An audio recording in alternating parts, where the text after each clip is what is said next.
I reunited with my friend Amanda for the first time in 23 years, and we were laughing and chatting while looking at pictures of my newborn first grandchild.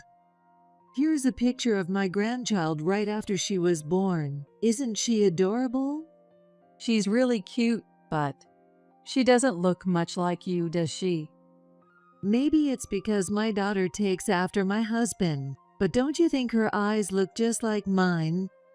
I was thrilled to finally have the chance to brag about my long-awaited grandchild. But then, the next moment, Do you think so? I think she looks more like me than you. Oh, by the way, isn't it amazing that your daughter and little Hannah have the same birthday? I felt a sudden jolt of fear and discomfort when Amanda knew things she shouldn't have known. So, I decided to secretly record our conversation at that moment. Later that night, after finishing my household chores and taking a breather, I decided to listen to the recorded audio. But most of it was just an ordinary conversation. If there's anything that bothers me, it's probably these 10 rules. Amanda had given me a note saying, "Wishing your cafe success." It was a bit strange, but it seemed like normal stuff.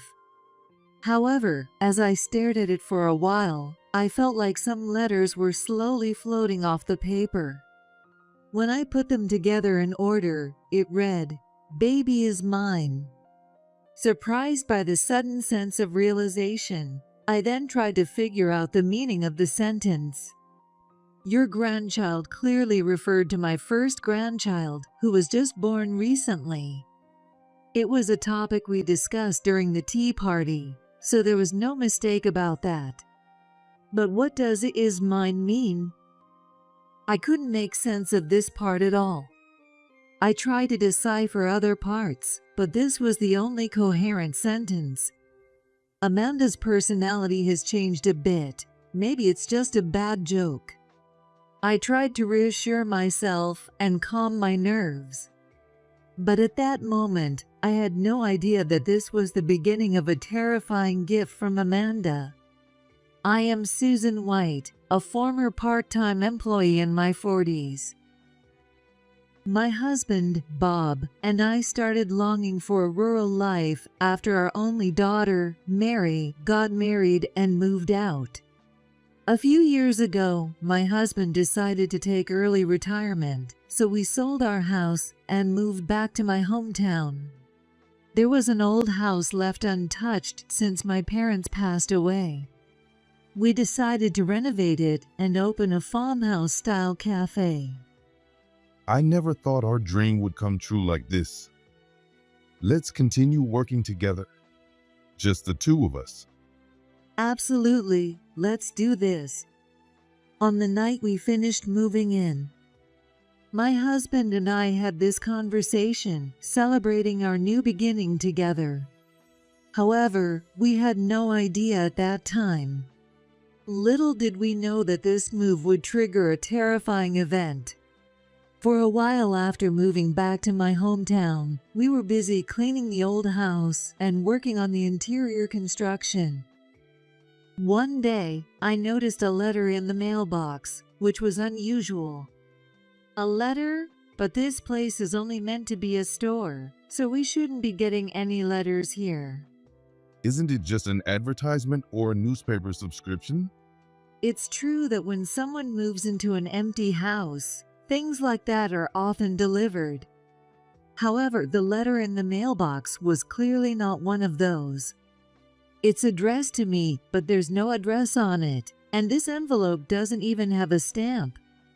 The more I looked at it, the more suspicious it felt. Nervously, I opened the letter, a cold chill creeping down my spine as I feared the unknown. But the moment I read the letter, that fear instantly turned into joy and nostalgia. No way, I can't believe it. Look, Bob. What's got you so worked up? It's a letter from my best friend Amanda. She moved back here a few years ago too, and she wants to meet up again. Amanda? Oh, you mean the one who was with you through high school?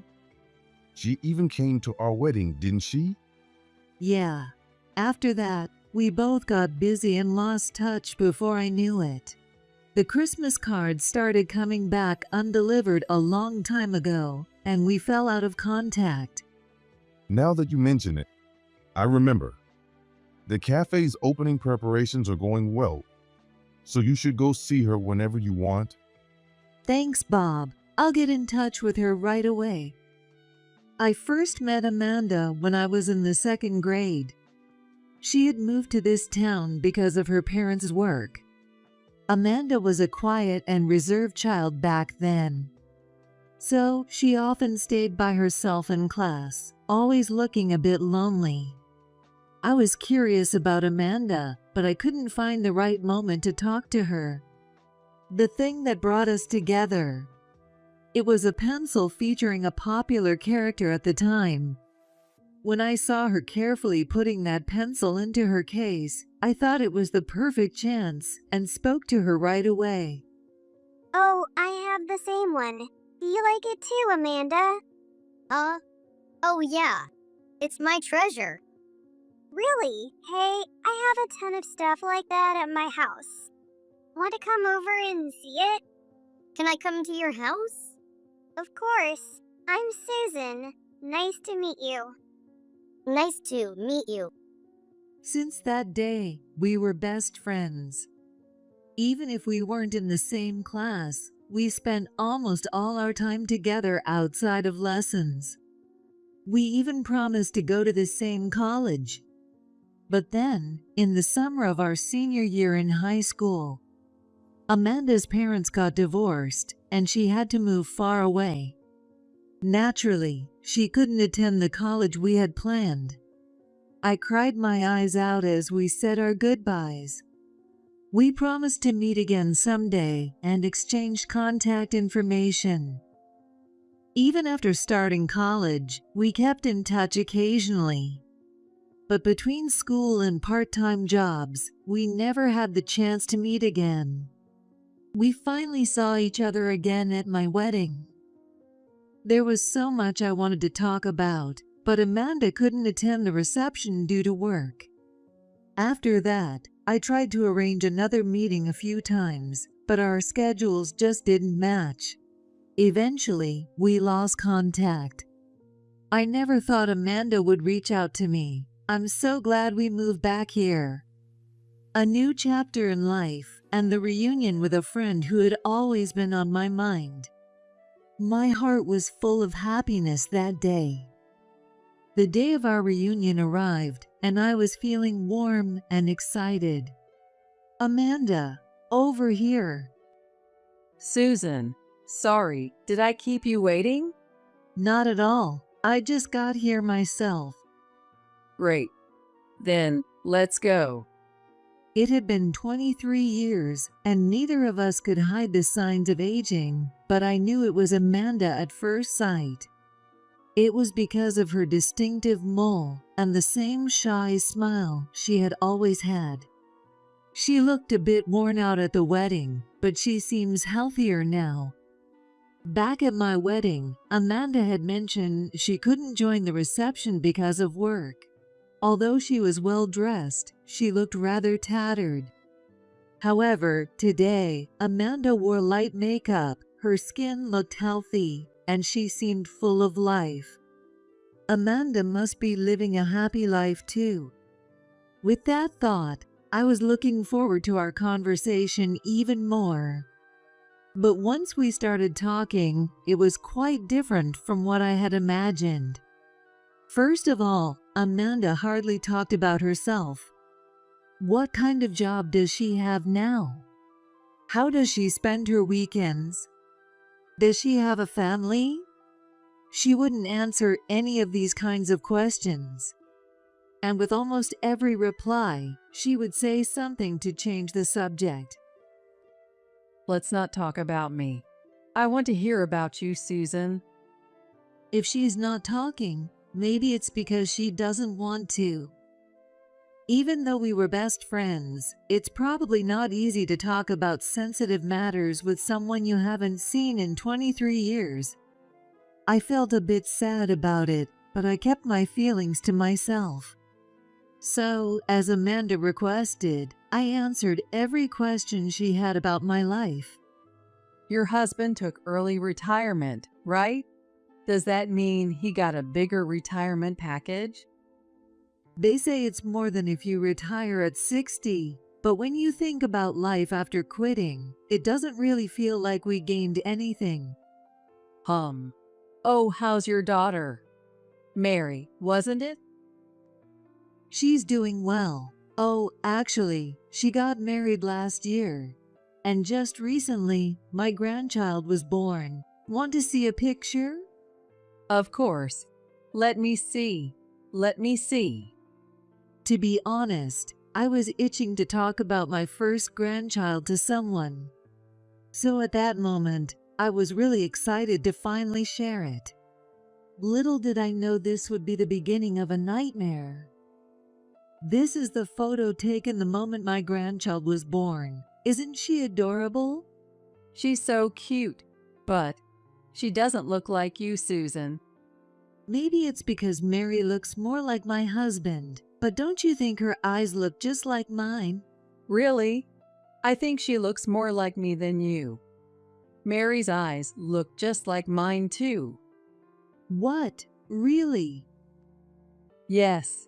Oh, by the way, isn't it amazing that Mary and little Hannah have the same birthday? It's such a miracle. I'd like to send gifts for both of them next time. What do you think would be good? Could you ask Mary for me? Huh? Oh yeah, sure. Did I ever tell her my grandchild's name and about the birthday? I felt a sense of unease when Amanda started talking about things she shouldn't know yet. I still didn't know anything about Amanda, so I felt like I was just bragging about myself, and it made me feel a bit uncomfortable. And then it happened again. Oh, by the way, Mary gave birth at her hometown hospital, right? It's kind of poetic, isn't it? Giving birth at the same hospital where she was born. She must have felt so emotional. There it is again. Amanda had mentioned something else she shouldn't have known. Twice was just too much, so this time, I decided to question her. That's true, but how did you know that? Huh? You just mentioned it yourself a little while ago. Oh no, are you already losing it? Believing Amanda was hiding something, I was completely taken aback by her response. Did I? Sorry, I need to use the restroom for a moment. Amanda was in such high spirits, but her smile gave me the creeps. It was so unsettling that I rushed to the bathroom. Looking in the mirror to calm myself down, I saw my own face, pale and drained of blood. What? What's going on? How does she know so much about Mary and my grandchild? The bizarre situation made my unease and discomfort grow stronger and stronger. No matter how much I thought about it, I couldn't figure out how Amanda knew all these things. My mind was on the verge of panic, and I even started to wonder if I was really losing it. Calm down. Either I'm losing my mind, or Amanda knows something. I need to find out which it is. After thinking it through desperately, I decided to use my phone's recording feature to capture the rest of our conversation. At that moment, I just wanted to know the truth behind this unsettling feeling. Oh, Susan, you're back. The dessert's here. Oh, right. Wow, it looks delicious. To be honest, I didn't care about the dessert at all anymore. But to figure out what's going on, I have to keep it together. So I forced myself to act cheerful. However, with the arrival of the dessert, the topic of my daughter and grandchild ended there. Instead, the conversation shifted to the cafe that we planned to open. That's wonderful. I'm so glad your dream is coming true. I'm rooting for you. At first, Amanda spoke cheerfully and encouragingly. But gradually, her comments grew more negative. But do you think you can make it in such a small town? You hear about so many neighbor disputes. Are you sure you're going to be okay? Will customers even come? What if you end up with an empty cafe? Sure, being a business owner means seriously considering whether we can keep going in the long run. I know she's concerned, but I wish she'd put it more gently. Has Amanda's personality changed? At that moment, I felt the weight of those 23 years. The kind, reserved Amanda from my memories felt like a completely different person now, and it left me feeling strangely empty. So, I decided to give up trying to figure out what was bothering me and suggested we wrap things up for the day. Oh, wait a minute. I have one last gift for you, Susan. With a strangely happy expression, Amanda began rummaging through her bag. A gift? It seemed odd to give a gift at this point, but I was genuinely touched by Amanda's gesture. Actually, I used to work in customer service. So, I came up with 10 rules for a successful cafe. Really? Wow, thank you. I was immediately interested in Amanda's past. Sure, part of it was wanting to solve the mystery of my unease, but more than anything, I wanted to know more about her life up to now. But Amanda wasn't going to let me ask about that. Here it is. Before I could even get a word in, Amanda pulled a note out of her bag and began reading it slowly. 1. Bright smile. 2. Always take on challenges. 3. Be sure to operate the cafe with joy. 4. You should operate the cafe leisurely. 5. Imagine your grandchild's smile. 6. Spring water. 7. Many types of food. 8. Is the lightning bright enough? 9. Nostalgic interior. 10. Energetic music. That's all. Here, this note is for you. Follow these, and you'll definitely succeed. Thanks. I'll make sure to use them as a reference. The content seemed a bit strange, but since she took the time to come up with it, I thanked her. By the way, Amanda, about that customer service job you mentioned. All right then, let's call it a day. I'll go settle the bill. Amanda was still smiling brightly, but there was a hint of distance in her voice as she briskly walked away. That smile, too, left me with an eerie feeling. Say hi to Mary and little Hannah for me. To top it off, she seemed oddly fixated on my daughter and grandchild as we said our goodbyes. I became scared of everything about Amanda and hurriedly left without even trying to put on a smile. I'm home. Phew, I'm exhausted. Back home, I collapsed onto the sofa. Whoa, what happened? Did you have too much fun? Seeing how drained I was, my husband asked with a hint of humor. You know, it wasn't fun at all. Oh, by the way, Bob, did you ever meet or talk to Amanda after the wedding? Huh? No way. I don't even remember what she was like. Right. Have I been getting more forgetful lately? Like, not remembering what I said just a few minutes ago. Have I been doing that? Whoa, what's going on all of a sudden? Just answer me. Am I getting forgetful or not? Calm down. Sure, there's some forgetfulness with age, but nothing that extreme. What's gotten into you? Actually, I told my husband about what had happened today. but he just laughed and said, "Maybe you're just getting forgetful, Susan." You two had a lot to catch up on, so it's only natural to forget some things. Anyway, listen to this. It was a tough day today. What happened? When I went to the cafe to get ready for the opening, it looked like crows had scattered garbage all over the place in front. It was a mess. Oh, again? It's been like this since the day before yesterday, right? We haven't even put out any trash since we're not open yet. So why is there garbage scattered around every morning? Is it some kind of hangout spot for crows? We need to figure this out soon before it starts bothering the neighbors. Yeah, you're right. At that moment, Amanda's words about neighbor disputes flashed through my mind, and a wave of anxiety about the future of the cafe hit me. No. It hasn't even started yet. Why am I getting worried now?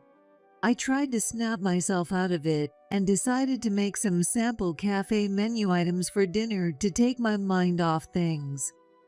Later that night, after finishing my household chores and taking a break, I decided to listen to the recording from today.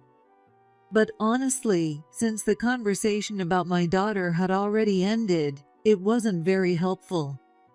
If anything, it's just this list of 10 rules. I stared intently at the note Amanda had given me, repeating it over and over in my mind. Suddenly, I felt as if certain letters were starting to float off the page. They were all the first letters of each rule. When I connected them, it spelled out, "Baby is mine." Surprised by this sudden realization, I began to ponder the meaning of the sentence. Baby must refer to Hannah. But "is mine" made no sense at all. I tried other combinations of letters, but only the first letters formed a coherent sentence. I thought so hard about it that I even considered it might be a kidnapping threat, but that seemed way too far-fetched. I decided to stop thinking about it for the day. For now, let's just get some sleep. With that thought, I closed my eyes, but I couldn't fall asleep easily that night. The next day arrived. Once again, there was garbage scattered in front of the cafe. To make matters worse, there was a note near the scattered garbage bags that read, "Follow the garbage disposal rules." It's not even our trash. This is going to ruin our reputation before we even open.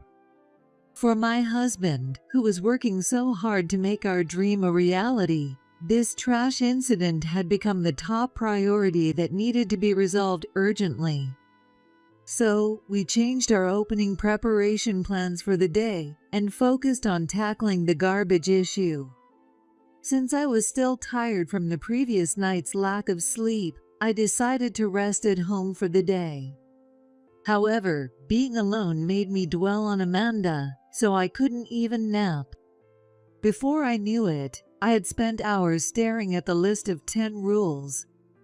Maybe I should just meet Amanda again and talk to her.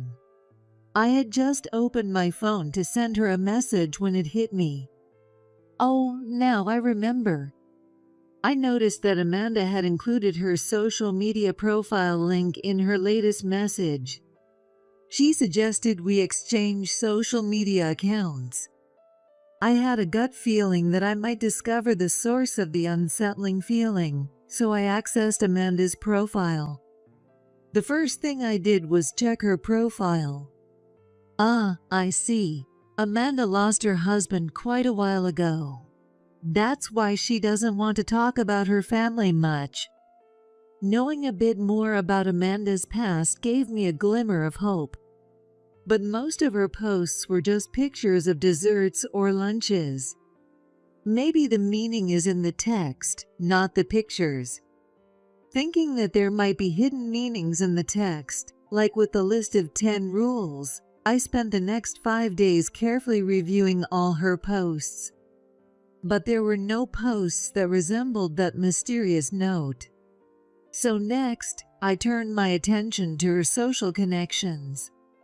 Maybe someone in her circle works at the hospital where Hannah was born.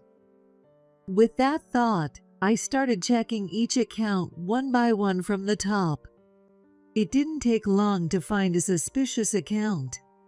It had the exact same icon as Amanda's, but in black and white, and the name Michelle. This person must be her accomplice. At that moment, I was filled with hope that I was finally uncovering the truth. It had been about a week since my meal with Amanda. "All right, Michelle, show me the truth." With the feeling of finally reaching the finish line, I accessed Michelle's account. What is this? However, Michelle's social media page had no images or even a profile. The only clue was a few posts that looked like diary entries. For now, let's take a look inside. I didn't have high hopes, but as soon as I started reading the first post, I was filled with fear, and my body began to tremble uncontrollably. The post began on the day I had tea with Amanda. This was the entry for that day. Today, I met with S for the first time in ages. As always, she was condescending and just bragged about herself. It was so annoying. She happily showed off pictures of her newborn grandchild. But that baby is actually my grandchild. S has no idea. She's so pitiful. From this, it became immediately clear that Michelle was Amanda. I had only heard about them in rumors, but this must be what they call a secret account. It seems I was the only one who thought we were still on good terms. The hidden truths were so overwhelming that I was in shock. At the same time, I stumbled upon something that made no sense. That baby is my grandchild. S has no idea. She's so pitiful. This part about my grandchild seemed to connect to the message from the 10 rules. Baby is mine. So I decided to read through all the diary entries that day to figure out what Amanda was trying to convey. But the more I read Michelle's diary, the more eerie it became, only adding to my confusion. To sum up what the diary entries said, it went like this. S's daughter and my daughter were born at the same hospital and got switched. The proof is that my real daughter's birth weight was the same as S's daughter's, 6.5 pounds. S must have felt so proud showing off the grandchild my daughter actually gave birth to. Of course, that was impossible. When my daughter was born, there were no other newborns in the hospital. The nurses were so attentive that I felt we were getting special treatment. The idea of the babies being switched was obviously a lie, but the fact that Amanda knew the hospital, birth date, and birth weight of my daughter was deeply unsettling. That was what truly creeped me out. The more I read, the deeper the mystery grew, with no clarity in sight. 3 days after discovering Michelle's diary, noticing a new post, I immediately checked its content. What I found was even more terrifying. S and her husband are planning to open a cafe, but it seems they've already been causing trouble in the neighborhood by scattering trash. She stole my daughter and ignores society's rules. I wouldn't go to a place run by such a scary person. Everyone, beware. At the end of the post, there was a URL showing the location of our cafe. If such a misunderstanding spreads, our cafe will have to close immediately. I felt my whole body trembling with anger at Amanda's actions, spreading false information so openly to an unknown number of people. This is unacceptable, no matter what. At that moment, I resolved to confront Amanda head-on. 4 days later, I called Amanda out again. She showed up at our meeting place with the same cheerful smile as before. She looked like a friend looking forward to seeing me. But I knew the horrifying truth hidden beneath that smile. This Michelle person is really you, Amanda, isn't it? Why are you spreading these lies on social media? Delete them right now. I couldn't hold back my anger, and my tone was quite harsh.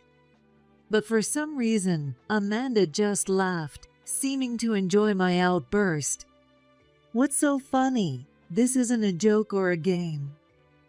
Well, it's just that I've never seen you so mad before, Susan. You look so ugly when you're angry. I just couldn't help but laugh. Amanda's irrelevant and rude comment left me stunned.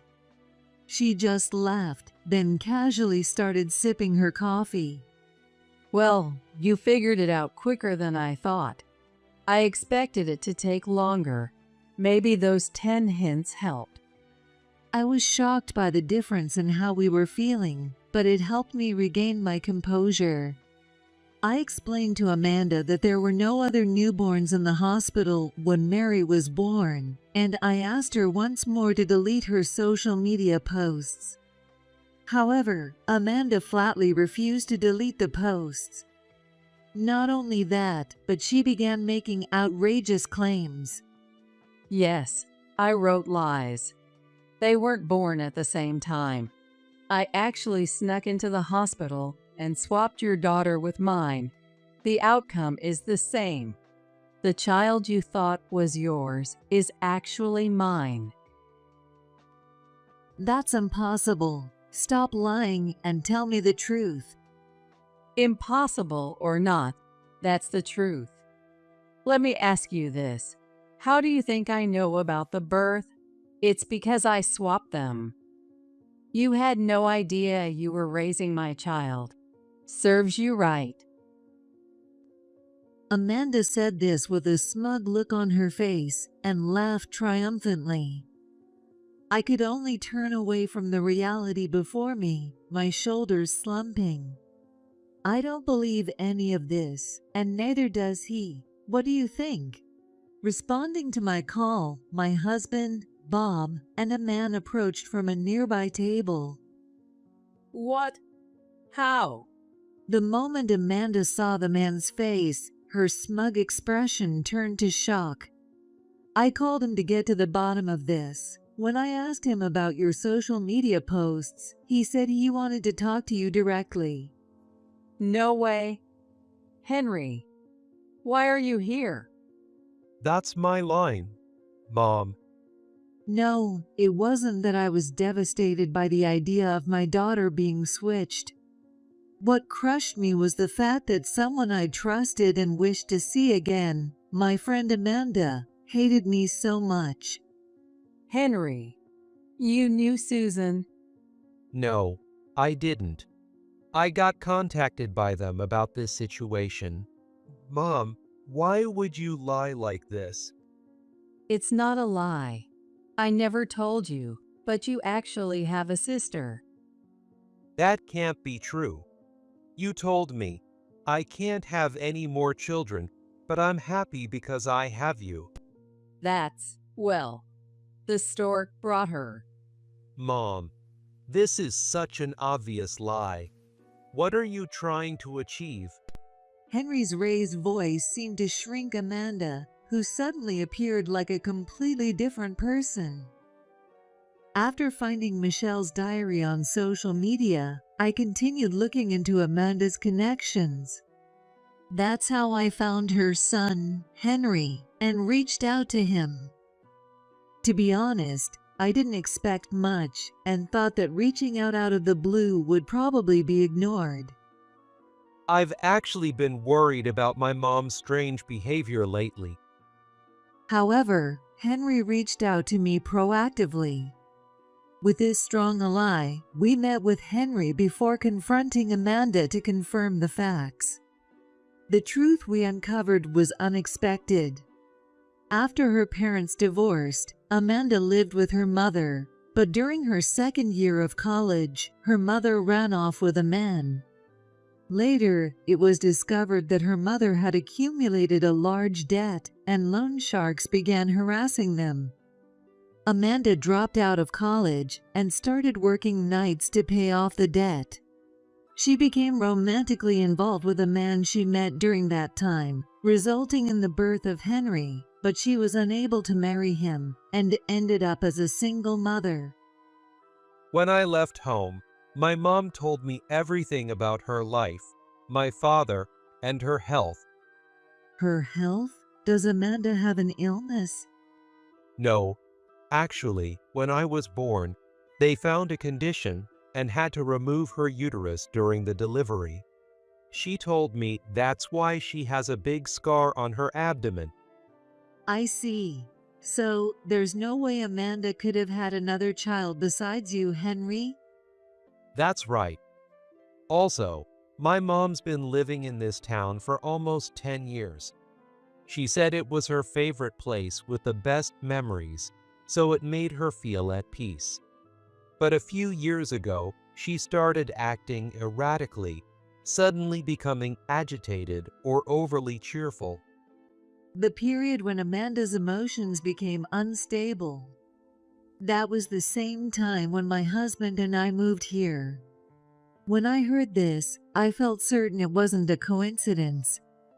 Sadly, my intuition was right. Even after revealing we knew everything, Amanda kept that eerie smile on her face. Henry, clearly frustrated by Amanda's attitude, asked in a firm voice, Mom, tell me, what were you trying to accomplish by doing all this? Amanda smirked and answered gleefully, What do you think? I just wanted to make Susan suffer, even if just a little. Oh, it's such a shame it got exposed so soon. But behind her words and smile, there was clear hatred in her eyes as she stared at me. Why, we were best friends. Amanda responded with irritation to my confusion. Huh? Don't pretend to be a saint when you've been looking down on me all along. What? What do you mean? I was utterly taken aback. However, my reaction seemed to irritate Amanda even more. She let out a big sigh and then, in a rushed and angry tone, began to rant. That pencil was my treasure, and you had shelves full of merchandise. While I was desperately paying off my parents' debts, you were a carefree college student. You had a lavish wedding, a happy family, and now a cafe with your husband? A grandchild, too? Enough already. Stunned by how outrageous her words were, I remained silent, and Amanda continued. You showed off your happiness with those Christmas cards, and now you flaunt it in front of my face. You're a terrible person. Give me back my peaceful life. You mean that's why? Yes. Every time I was miserable, you looked down on me and bragged about your happiness. This is revenge. It's all your fault, Susan. Her selfish and one-sided reasoning left me and my husband speechless. Then Henry, who had been listening, snapped at Amanda. That's not true. Do you even realize what you're saying? Amanda turned to glare at me, then unleashed a stream of insults. And now you're trying to take my son away from me too? You really are a horrible woman. Hearing those words from someone I once considered my best friend nearly broke me. Amanda, just tell me one thing. How did you find out about my daughter and grandchild? I peeked at the hospital records when I was working there temporarily. You made it easy by showing up with Mary right in front of me, so I knew which hospital it was. I see. And the story about the swap was for your revenge too. Exactly. Isn't it the ultimate misery to find out your beloved daughter and grandchild aren't actually related to you? It's a shame it was uncovered so soon, but with the cafe's failure practically guaranteed, I'll take it as a win. Amanda burst into laughter, her face twisted with a malicious grin. At that moment, I realized the person before me was no longer my friend, and tears welled up in my eyes. My husband noticed and gently pulled me into his arms. In a calm voice, he began to speak. Amanda, you've been dumping trash in front of our cafe every morning, haven't you? What?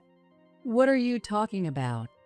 It's your fault for being so careless. Don't blame me. It's useless to lie. You're clearly caught on the security camera.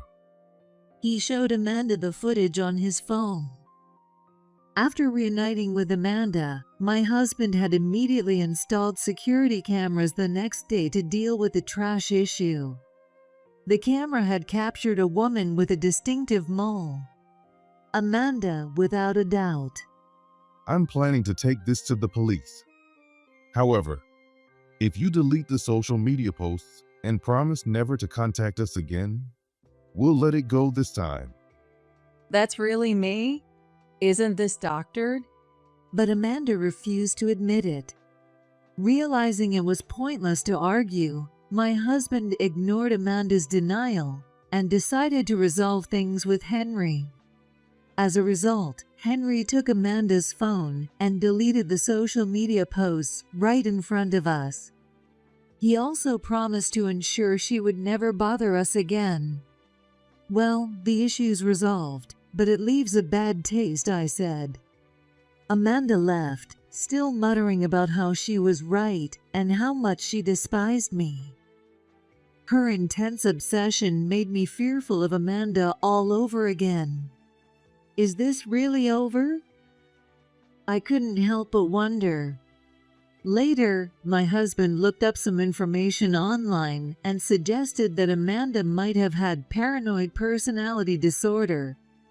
Amanda's behavior indeed had many similarities to what we read online, and the Amanda I knew long ago was not like this. Even so, that doesn't justify spreading baseless rumors or hurting others.